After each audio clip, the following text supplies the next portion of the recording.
Sa kasalukuyan, base sa ating mga latest satellite images, meron tayong low pressure area at ang magiging bagyo. Extension nito ang siya magdadala ng mas malaking tsansa ng mga pag-ulan, partikular na sa bahagi ng Basilan, Sulu at Tawi-Tawi.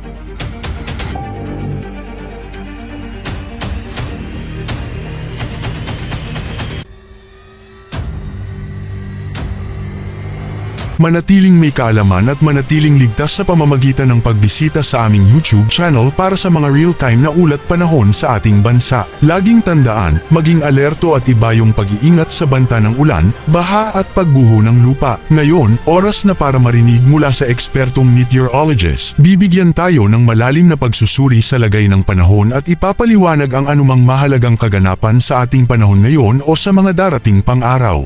At narito naman, makikita natin, wala pa rin nakataas na gale warning. Ibig sabihin, ligtas pa rin pumalaot ang mga sakyang pandagat at malilit ang mga bangka.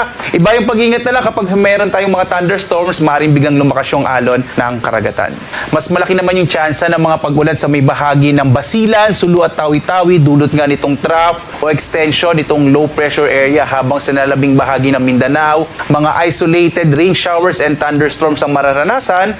Dumako naman tayo sa may bahagi ng Palawan at Kabisayaan, mga pulupulong pag-ulan. Pagkulog din ang mararanasan. Dito sa Luzon, makikita natin ang lagay ng panahon kung saan pulupulong mga pag-ulan, pagkulog pa rin ang mararanasan sa malaking bahagi ng Luzon, at mainit at tanghali pa rin ho ang ating maaring maranasan, partikular na dito sa may Luzon at Kabisayaan. Ngayon, malalaman naman natin ang lagay ng panahon sa mga susunod o darating pang araw. Bago mo ipagpatuloy, huwag kalimutang mag-subscribe at pindutin ang notification bell para lagi kang updated sa ulat panahon sa ating bansa. Huwag mo ring kalimutang ibahagi ang video na ito para makatulong o malaman ng iba pang kababayan natin ang lagay ng panahon sa ating bansa. At narito naman tinasa ang panahon sa mga susunod na araw. Dito sa Kabisayaan, mga isolated rain showers and thunderstorms din yung mararanasan, kung saan yung agwat ng temperatura sa Iloilo, 27 to 33 degrees Celsius. Sa Cebu naman, 27 to 32 degrees Celsius. Sa Palawan, partikular na sa Kalayaan Islands, 26 to 34 degrees Celsius. Sa lungsod naman ng Puerto Princesa, nasa 26 to 34 degrees Celsius. Habang sa Tacloban,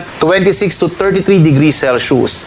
Sa Luzon, sa Kamaynilaan, Baguio at Legazpi, patuloy nating inaasahan ang mga pulupulong pag-ulan, pagkulog in the next 3 days, kung saan agwat ang temperatura natin sa Lawag nasa 26 to 33 degrees Celsius. Sa bahagi ng Baguio, 16 to 27 degrees Celsius. Sa Tuguegarao, aabot hanggang 38 degrees Celsius. Sa Metro Manila naman, 26 to 36 degrees Celsius. Sa Tagaytay, 23 to 33 degrees Celsius. Habang sa Legazpi, nasa 27 to 33 degrees Celsius. At dito sa Mindanao, mga pulupulong pag-ulan, pagkulog pa rin ang maranasan in the next 3 days. Agwat ang temperatura sa Zamboanga, 24 to 35 degrees Celsius, dyan sa Zamboanga City. Sa Davao City naman, 25 to 33 degrees Celsius, habang sa Cagayan de Oro, nasa 26 to 32 degrees Celsius. Yan muna ang ating weather update ngayon. Sana ay nakita ninyo ang broadcast na ito na nagbibigay kaalaman at kapaki-pakinabang. Maraming salamat sa DOST Pag-asa sa pagbabahagi ng kanilang mahalagang insight o ulat panahon. Samahan kami sa susunod para sa higit pang mga weather update sa ating bansa at manatiling nakatutok sa weather update ng bansa, at huwag kalimutan i-share at mag-subscribe na rin. Mabuhay ang Pilipinas!